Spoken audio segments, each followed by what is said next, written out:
Itinilaga po ng Pangulong Bongbong Marcos si dating PNP Chief Benjamin Acorda Jr. bilang bagong Executive Director ng Presidential Anti-Organized Crime Commission o ng PAOC. Sa anunsyo ng Presidential Communications Office, papalitan ni Acorda si PAOC Executive Director Undersecretary Gilbert Cruz.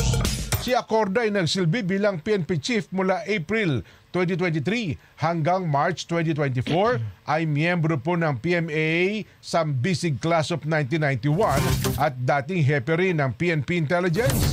Si Gilbert Cruz naman na dating Philippine National Police Academy Chief na naitalaga sa PAOK noong Enero 2023.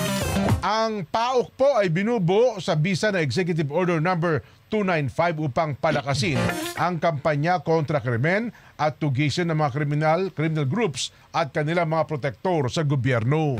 Ba't kayo bigla nasibak si Gilbert? Ano ang?